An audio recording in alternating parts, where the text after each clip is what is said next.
Hello and welcome to another episode of the Transfer Flow. Patrick's not here, Ted's not here. I'll be hosting today with Neil.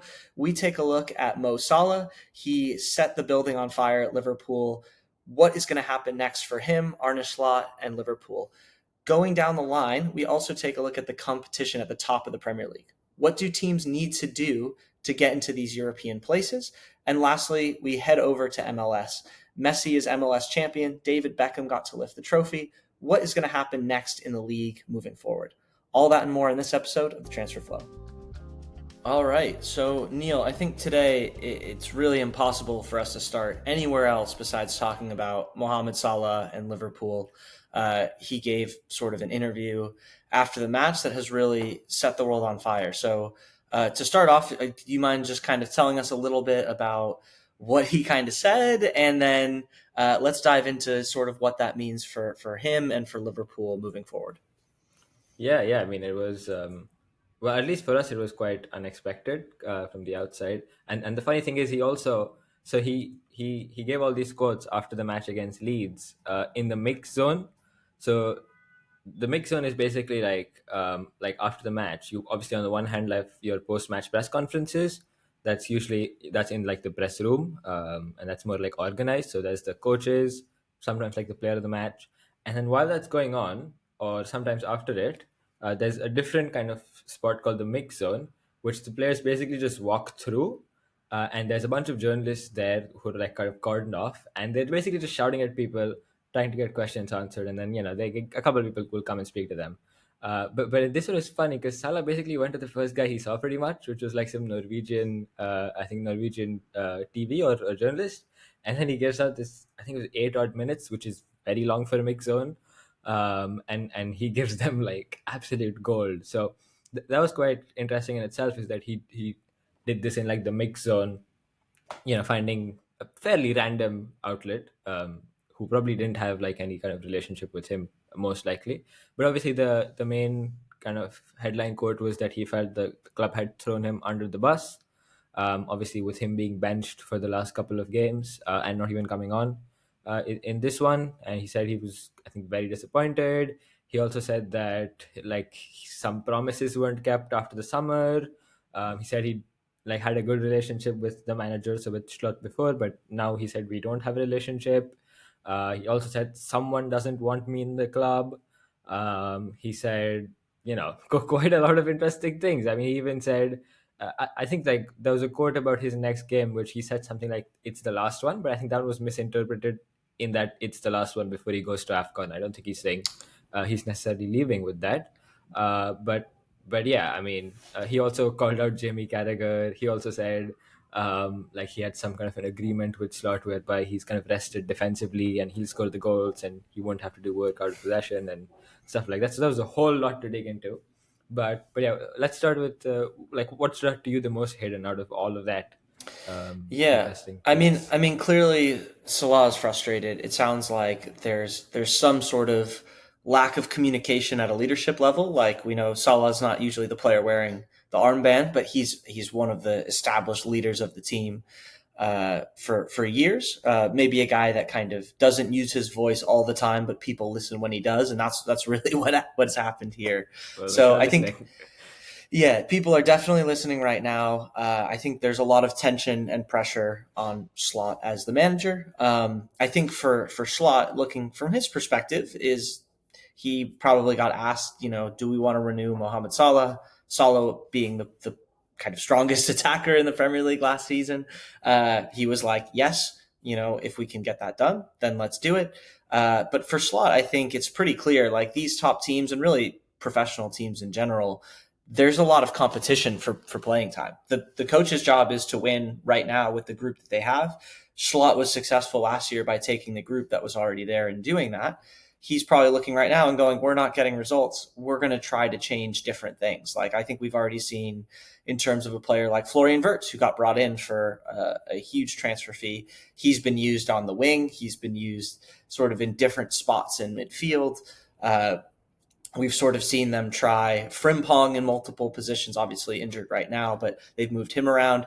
Dominic Soboslai, who's been, I think, largely excellent this year, even him being excellent doesn't mean he sits in the same spot. He's been bounced around to He's played different everywhere. places. Yeah. You know, Ekitike started the year scoring goals, and he was eventually not benched for Isak, but like there's been rotation there. So I think for Slot, he's probably seeing this as like, wow, this is Salah coming out and kind of setting the building on fire, as we probably say. Like he is causing intense amounts of pressure, speculation, things like that, which probably don't help our cause right now. That's probably how Slot's feeling. Like, look, if we're changing things around, we're trying different things. You're one of the pieces that can be changed around. Like that's just the reality of the industry and the game.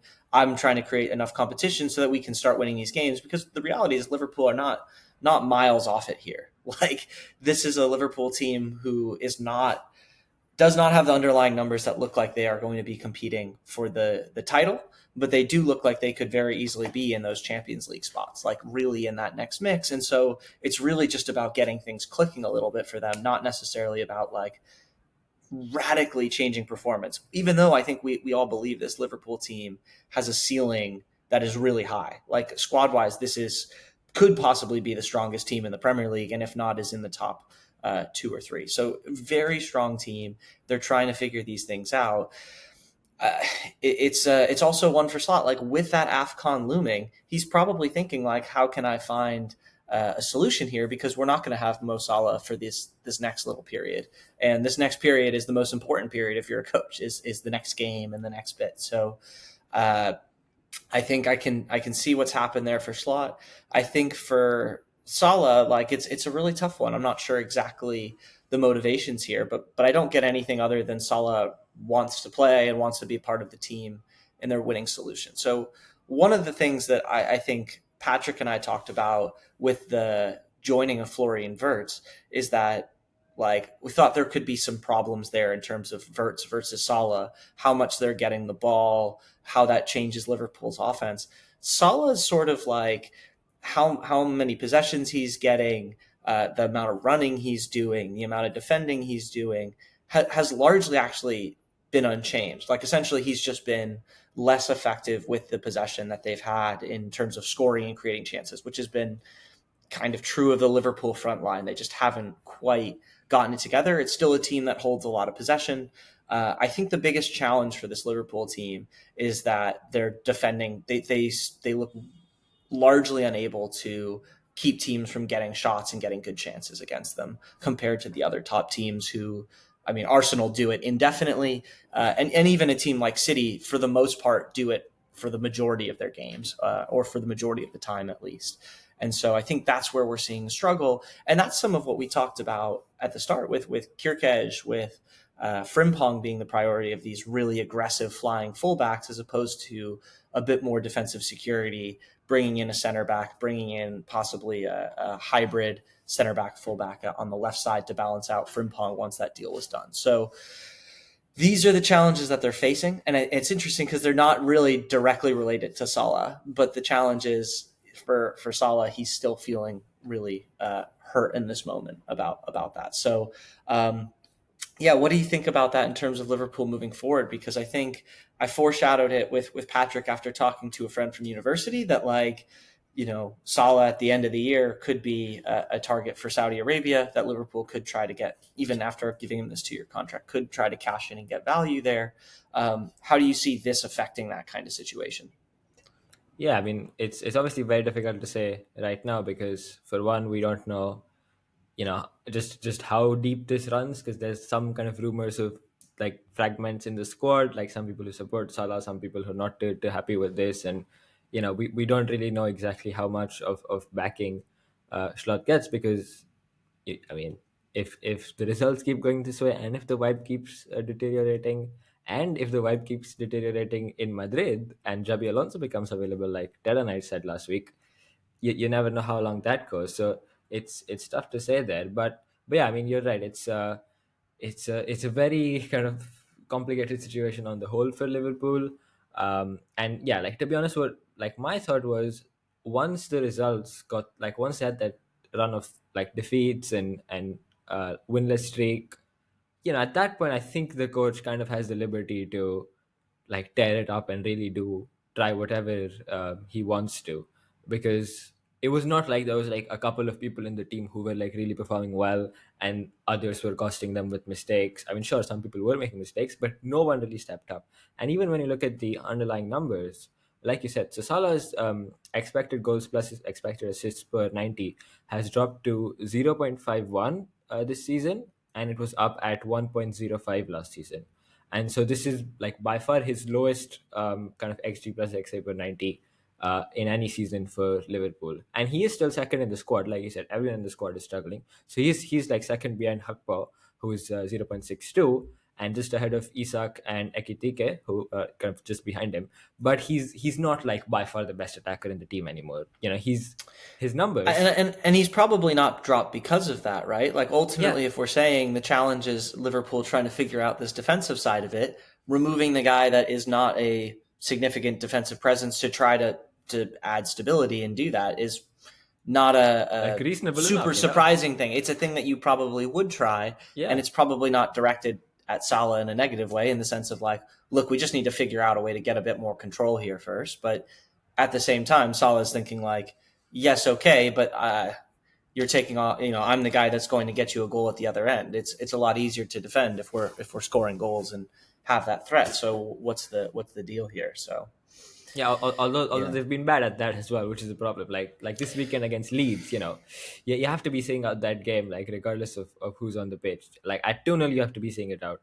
And so like this lack of control is a really big issue, and that's definitely not just on one player. Like whether Salah is or isn't in the team, that's like a team wide issue we're seeing.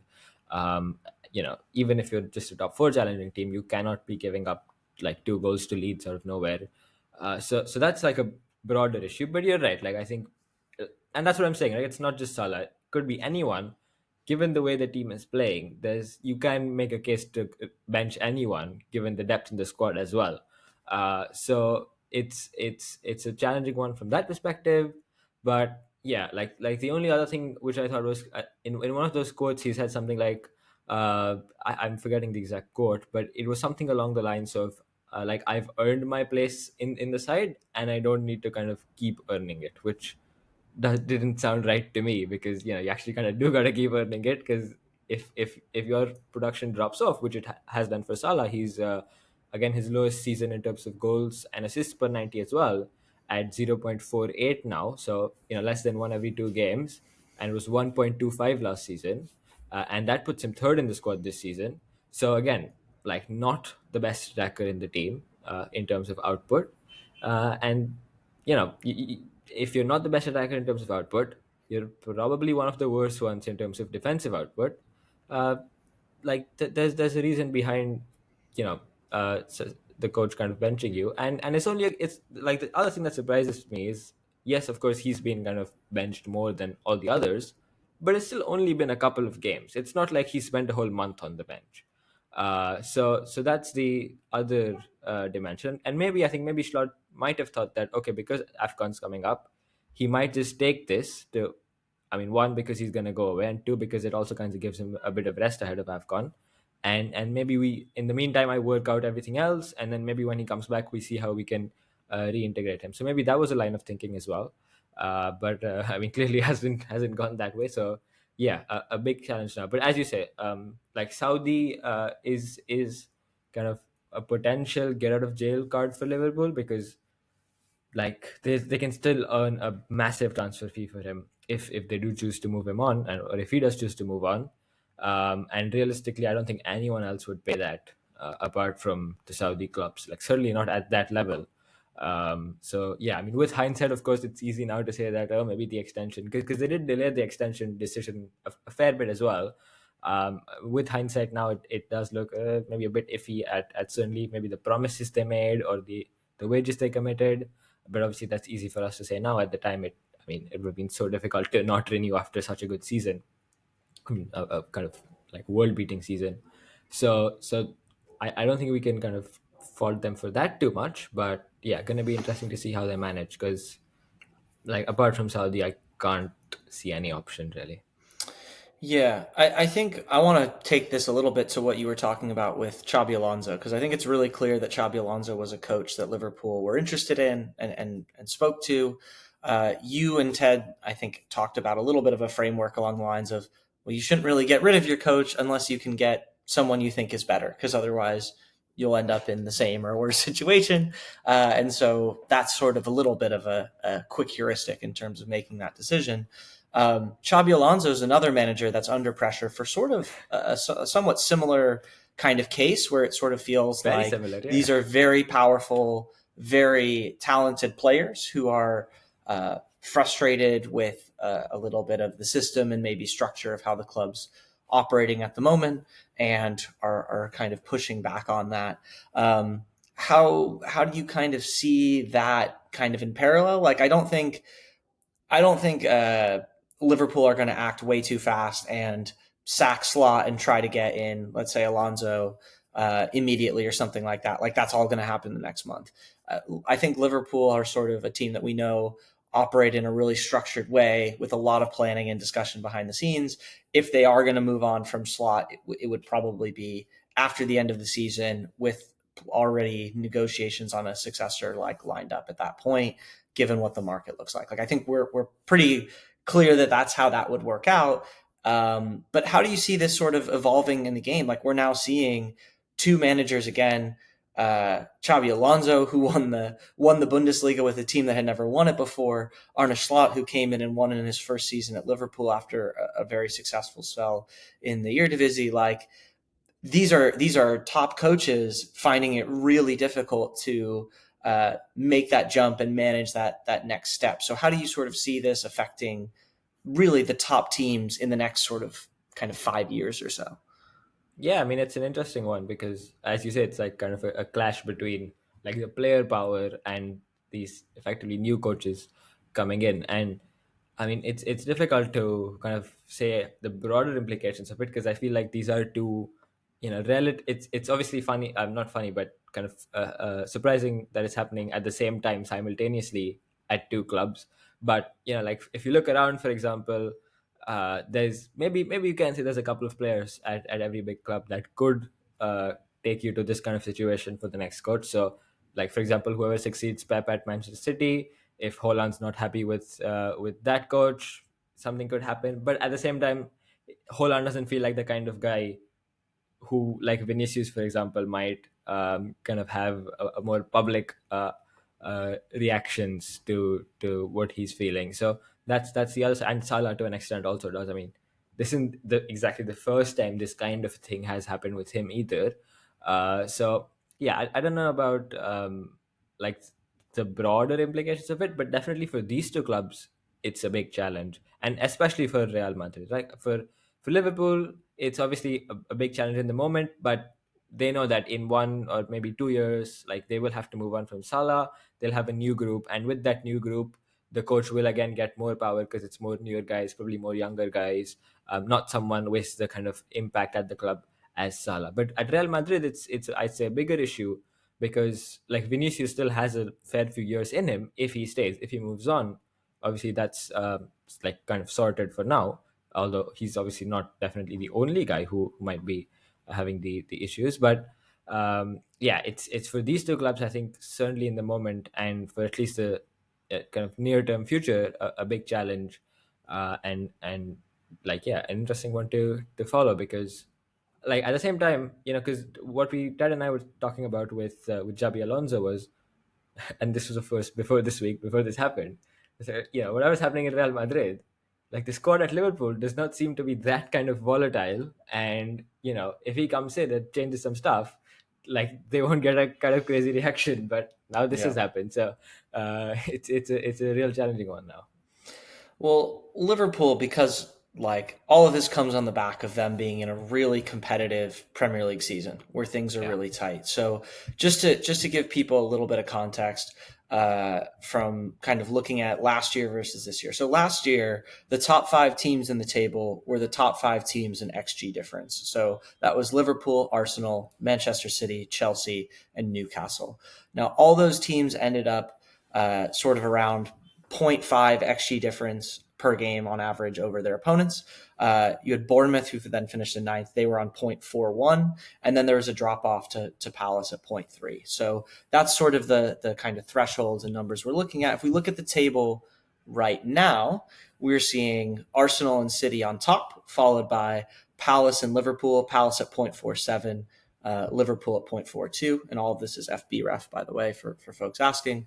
And then Chelsea at 0.4. And then we have this sort of really tight category where we have Brighton, Manchester United, Newcastle, Brentford, and Bournemouth all in this next sort of group, really tightly packed together. And when we're talking about like between those teams, about just short of zero point 0.2 xG difference per game, essentially what we're talking about is like one good chance in there in a game. Like that's essentially the difference that we're talking about here between the sort of bottom of that and the top of that threshold. And so wanted to kind of have a conversation here about, we saw how tight things got at the end of last year in terms of just a point, just a bit of goal difference separating a really tight group of teams for these European places. So we know it's going to be tight and competitive again. That's sort of the journey the Premier League's on, as these next teams kind of are more and more powerful compared to their counterparts elsewhere in Europe, right?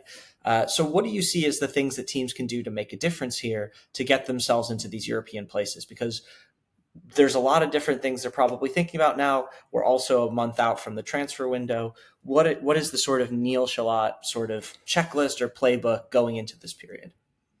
Yeah, I mean, for one, if I want to do I'll start with like a kind of old man yells at cloud kind of thing, which is consistency.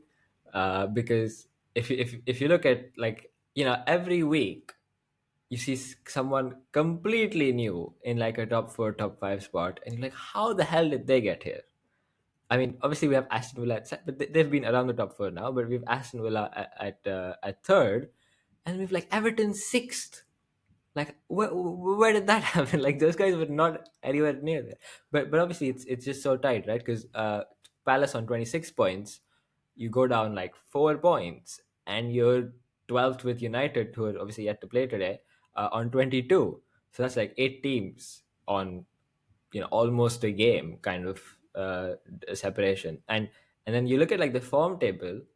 So this will be my quiz for this week here, and I think I gave you a bit of a hint at the top. But do you want to guess who the top five teams are based on the last five matches in the Premier League? I mean, Manchester City are winning games, so They're them. second. Yep. Are Arsenal still in that mix, Arsenal are or actually they've dropped out? seventh. They've They've dropped dropped out of points that. thrice in the last five, so they're seventh. Aston Villa are definitely in there. They're first, 5 wins from five. Um, Crystal Palace.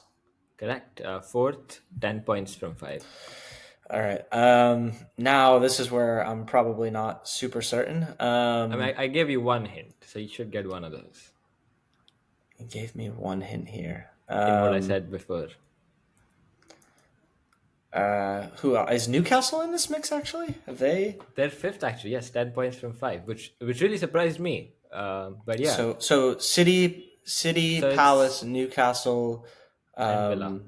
and Villa. And So I'm you're missing missing one. one. You're missing the third place team, who are level on points with City in the last five games. Who is They've it? Who am I missing? they've won four of their five, and they won this weekend. It's Everton. All right. Okay.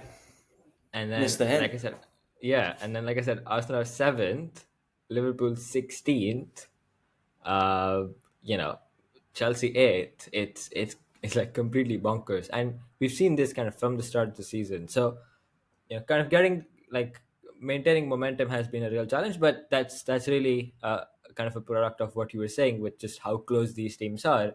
It's really difficult to get a kind of run of fixtures where you're like, okay, we can go ahead and win all of these five, because they're just so tightly matched. But I think one of the factors behind that is like flexibility. And basically what I'm referring to there is more of like tactical flexibility and being able to play different types of opponents, kind of one after the other. Because one of the big challenges for all of these teams is that they've got, especially in this period, back to back to back games, like no break, almost no meaningful break in between, no real time to really get like change a bunch of tactical ideas or get a lot of tactical ideas on board. And so you really have to just be already prepared to take on different kinds of opponents quickly, and almost instinctively know that, okay, we're playing, let's say, Palace today. so this is kind of what we have to do. And then we're playing, let's say, Spurs on the weekend, so we have to change these things to be able to adapt to that game. And I mean, see, I could point out the teams in the table right now and say, look, this team's a bit flexible and they're doing well. The problem with doing that is by next week they might be down in 10th. So, Sure. yeah, like I wouldn't take it too far. But if you look, for example, like Patrick and I discussed this last week, like Sunderland, for example, I think they are a team who are able to obviously like compete more in games than perhaps you might have expected in terms of how they're willing to engage in open games and also threaten in cases when they are in a good position to like transition, for example, commit bodies forward. But also they're a team that is flexible, right? They switch to a back five when they need to. They can play in a back four. How they play in possession, who's playing in midfield, how are their fullbacks or wingbacks behaving? How far up are they going? Like it's. I'm not saying completely have two different like formations and two completely different styles of play all the time, but this kind of flexibility I think does go a long way. And so when you think of a team, for example, like Newcastle or even Bournemouth, who are not doing so well right now, I think one of the challenges with them is that they're quite good against a certain kind of opposition, but when they're faced with a different kind of opposition, that's when maybe they're dropping points. And we have a good deal of diversity in that sense. Like, yes, we talk about the Premier League getting kind of more direct, more open, more transitional. Yes, we are seeing that, but we're seeing it in different ways. For example, like you look at Palace, for example, they are a team who look to be quite solid. You know, everything for them is built around that solid defensive block. And then, of course, they can transition on the counter. Obviously, you said piece is a good deal, and hurt you that way. But I don't know. Even someone like Liverpool, for example, who, I mean, right now we don't know what the hell they're doing. But at least at one point they were a team that looked to open up games more, obviously with the ball, and they still will try to do that as far as they can.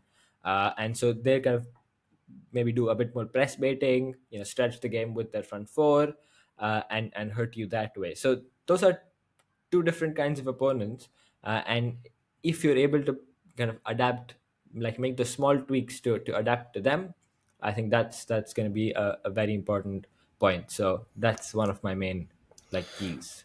I think one of the things, and I think this goes to one of the points that you made, which has been kind of funny how this team's been sucked into the competition. But Chelsea and Enzo Maresca, I think, are a team that a lot of other coaches look at as like one of the teams that's the most disciplined and tactically flexible to adjust things on the fly, that the players are really well drilled and understand the game and their roles. It helps having guys like Kukure and Reece James that have really taken on that sort of style. But the ones I think are maybe most interesting to look at here are the teams that theoretically can be the most flexible are also the teams that have the most resources, right? To have a player that is different than your, let's say, usual starter and has that level of quality, but in a slightly different shape. And so Yeah. a little bit of the conversation here, I think, should be around some of the comments you made around Manchester United and Tottenham Hotspur. And I think some of what you said was, look, for Tottenham, if they want to be better than they are today, they could go more direct. And I think that's some of what we saw kind of recently, that some of these goals came from them going more direct and taking apart teams there. This is a team that does, as we've mentioned a lot, has a lot of athleticism and speed in the front group. So you sort of said, look, if they want to be better right now, they can go more direct. But we've also seen with Manchester United that there can be a little bit of a ceiling because of that directness. So if we're talking about navigating that, obviously you want to have that in your pocket, but I think we would probably describe the Ruben Amorim system as generally, I think that the narrative in the media and what we've seen is that it's not super flexible and there's some navigation there. So how, with these two teams in mind, what are some of the things that you'd be thinking about? Is it adding a different player in the transfer window? Is it something different than that? Like, what would be your sort of focus going into this next part of the season there for those two teams in particular that have resources? Yeah, no, you're absolutely right with on the point with players, because it's all well and good to have ideas of how you can change things, but if you don't have players to execute, well, you can't do it, and that's exactly the problem with Spurs. Because yes, like the going direct thing is kind of a get out of jail card for when basically you don't have a midfielder who knows how to pass the ball. So, if you get that kind of a midfielder, you'll certainly get a lot more options in terms of what you can do. So that has to be top priority for Spurs in the window. Like a deeper lying midfielder who can pass the ball and play out consistently. That would help a lot. That would give them a lot more options. Also, for one, maybe in terms of unlocking Xavi Simons more, but also with the likes of Kulusevski and Madison coming back. Right now, if you put them in the team, like, you still faced with this fundamental problem of not being able to play out with any reliability. So you add that kind of a player, and suddenly you have more options. So that's definitely, in terms of transfers, like for Spurs, that's a very obvious one. United is a bit more of the challenging one because they do have, like, it's not like they don't have options. They have other players in the squad. I mean, Kobe Mino obviously is the one, I guess, being talked about the most. But with them, and with Ruben Amorim, it's like they did change a few things. Like, for example, this going direct thing, it wasn't always the case at all times. Like, they've maybe doubled down on long balls a bit more, worked around winning the second balls more. So I think there's a little bit of credit to be given there. But the problem is, once they started doing that, like, that's all they've done. It's not like they found this balance where, okay, some games we have to do that more, but some games we don't. Maybe the opponent has more, like, stronger dual winners. Maybe we don't have those in our side anymore. So I think with United there are options, but with them it feels more of a coaching or like tactical decision making thing where they're maybe not utilizing their options as well as they could, and they're just sticking to, okay, we'll put Casemiro, Bruno in midfield. That's all we're ever going to do, and that really limits you, especially given the profiles of both players. So I think with them, there's, even now, they can obviously, you can go in the window and get one of the midfielders, like you guys have spoken about before. If somehow you can get one in, I mean, it's difficult in January, but if somehow you can get a really good passing midfielder, that's great. But otherwise, I think they have more options to improve right now as well. Yeah. Well, I think let's put a wrap on that for now, and let's take a slightly different shift. I think the shift we want to talk about is over here. So you guys kind of maybe opened Pandora's box a little bit by talking about one of my favorite coaches in Wilfred Nancy. I'm really excited to see what he can do at Celtic, but the MLS season just wrapped up over here in the US, and it ended probably the way some opposing fans would have hated. It probably ended the way that the leadership of the league would have wanted. It ended with Inter Miami winning the title, David Beckham, Messi lifting the trophy on the field. But this was not like a undeserved sort of thing.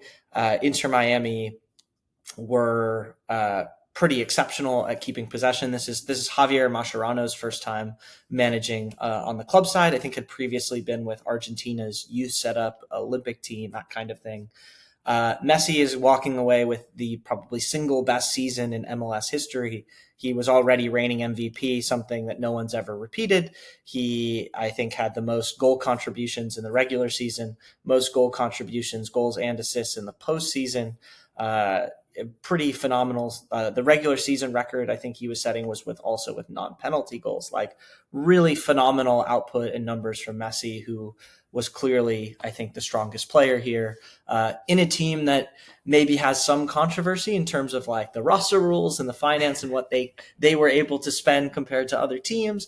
But I think Let's not get into that because let's not talk about that right now, because there's discrepancy and lack of fairness financially in European football as well. We're here to talk about this Inter Miami team winning the league in sort of impressive fashion, particularly around Messi, and looking at that. So did you watch the game? What do you kind of take away from that looking ahead? Obviously, MLS is trying to build this up with Messi winning, with the World Cup in the summer, hopefully a bit of excitement coming to the league.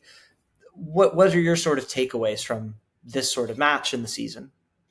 Yeah, I mean, I've been actually following, especially like Miami, but also I like to follow MLS. So I've been following from the start of the season and last season as well. And it's worth remembering, Inter Miami last season had like a record-breaking regular season. So they won the Supporters Shield and they put up the most points any team's ever put at the end of the regular season.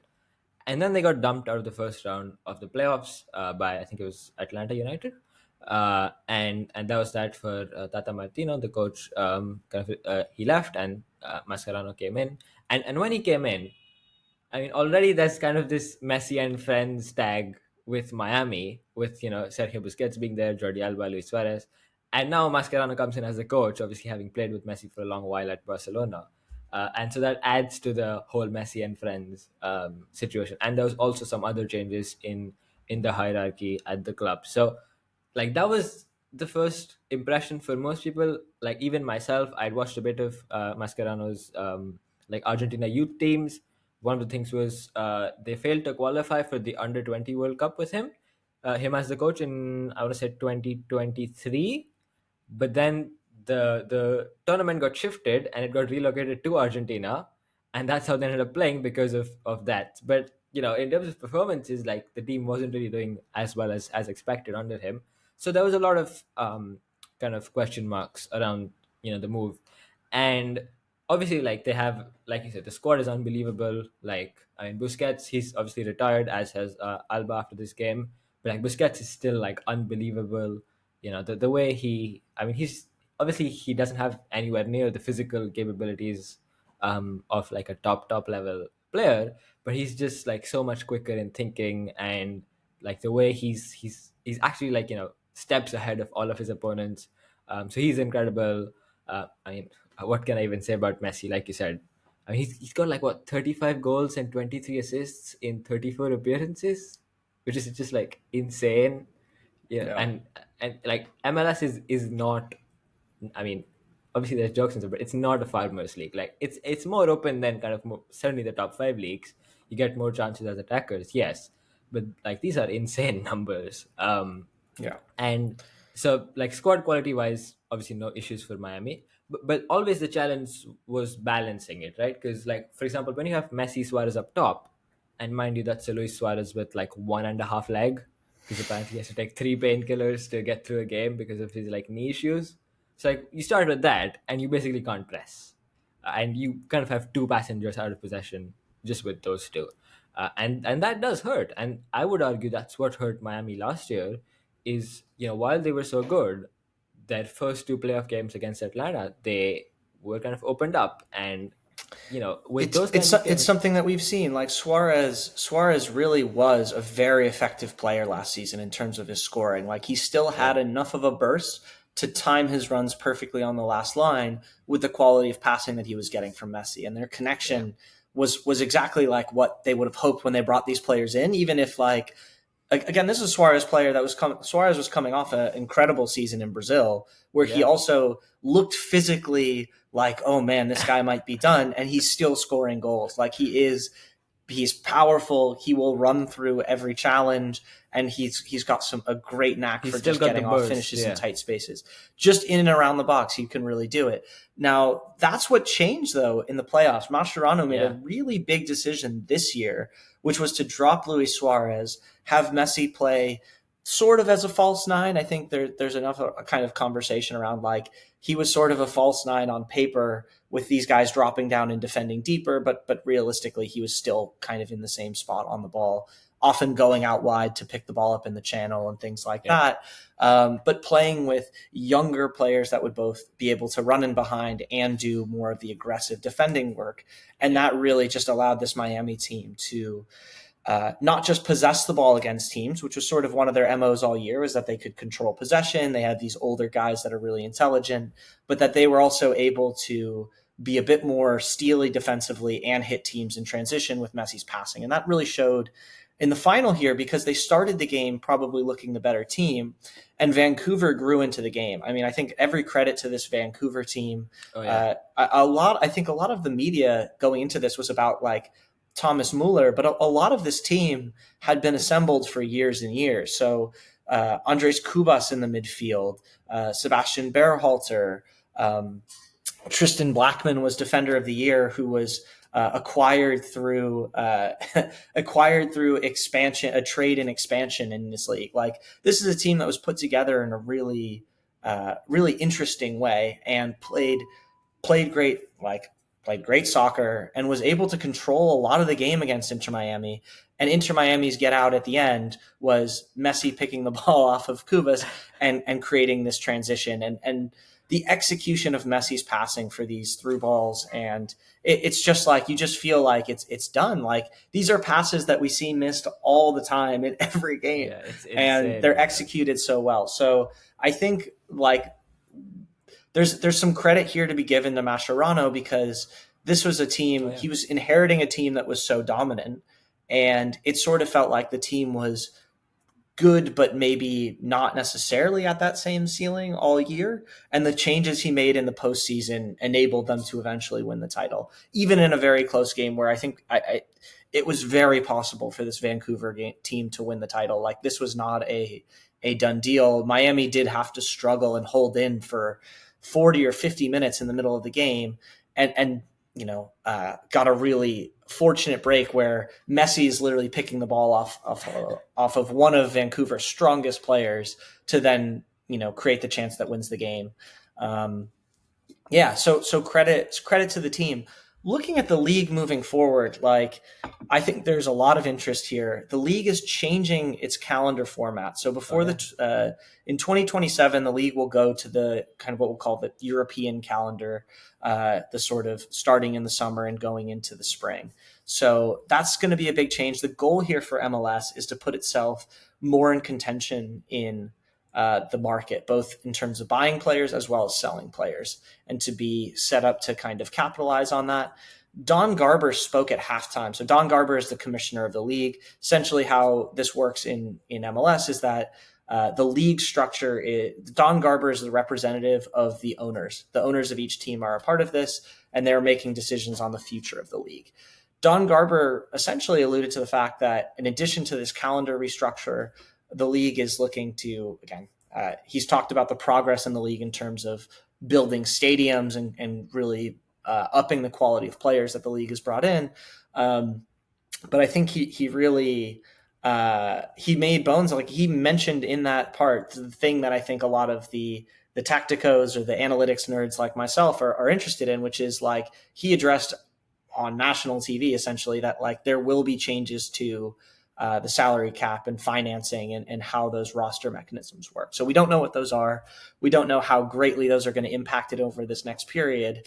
But it does feel like the league is starting to go through a period where the league has kind of expanded to 30 teams. That's about what you have in a lot of other U.S. sports, but now is looking to kind of ramp things up a little bit. Obviously, the World Cup is a part of that. The Apple TV deal is a part of that. But yeah, interested to sort of see what that looks like. Do you have any sort of thoughts on that and things that the league will be thinking about or things that you would be most excited to see, especially from a playing side, because MLS has such a diversity of styles Yeah. that do make it a compelling competition. Yeah, you're absolutely right. And I think that's something that they actually like, also diversity of styles, but also just like the diversity of teams and the different stories. I feel is something they've missed out on in all this like Messi mania. It's been a lot Messi, and Miami and all of that. But there's actually so many, like we spoke about like Minnesota United before, right? Like they've had such an interesting season. They're such an interesting team, and so it's definitely a very like interesting league on the whole. And one of the things which I'm most interested in is how this kind of change in calendar and also all these other like regulation changes, how that kind of changes their position as what is increasingly becoming a like hub for youth development from really around the world, but especially the Americas, right? We've seen a lot of players come in. I mean, there's so many examples, but like the main one, the standard one always is John Duran, of course.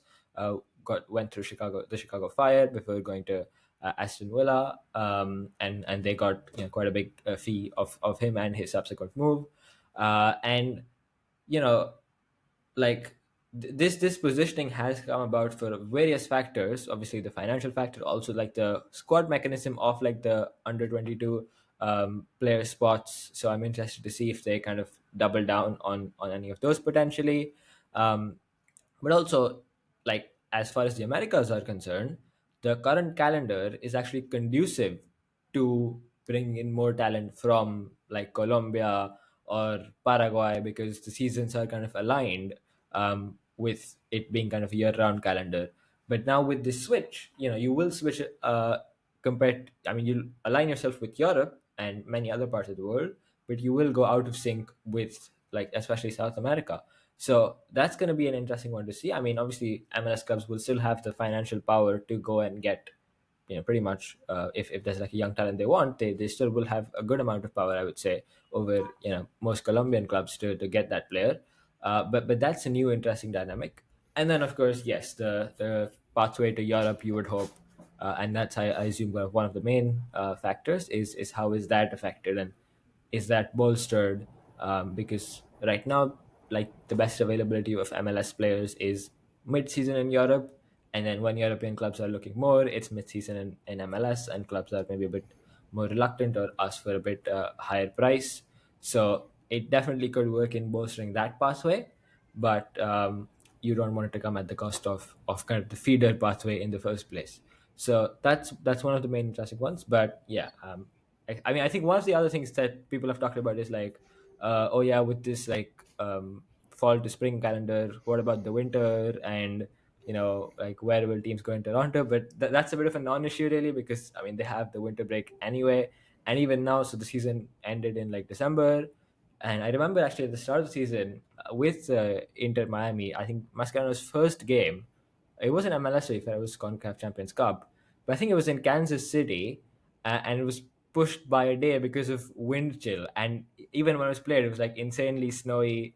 Like, it was all obviously, I think they played orange ball, snow covered pitch. So like, I think that's just a geographical challenge that is going to be there, but it adds another dimension, I guess, Yeah. to like the interest in the league. So yeah, I think it should on the whole be pretty exciting. Yeah, we'll see how it evolves, and I think you're right. Like, being so-called out of sync with South America and that sort of pipeline will be interesting to see how MLS tries to promote that, because it's clearly a part. The U22 initiative is a really clear statement that is something that the league wants to do. We'll see how that adapts and changes. Well, I think that's good for us today. I think we'll wrap there. Neel, really good to see you and get an episode with you. It's always a treat to do Absolutely. it. Where can people find you outside of these episodes? Yep, you can head over to @Neel on Blue Sky or Twitter, and you'll find me talking about perhaps even more random leagues than MLS sometimes. Awesome. Well, thank you so much. Please, as always, like, subscribe, check out the newsletter. Neel is writing there weekly. Mohammed is writing there in terms of deep dives, details into teams, players, things that you should be keeping an eye on. It's really great content. It's completely free, so please take advantage of it. If you want to follow us on Patreon and support us that way, we provide extra content there every single week. Yeah, thank you so much, and we'll catch you next time. Bye bye.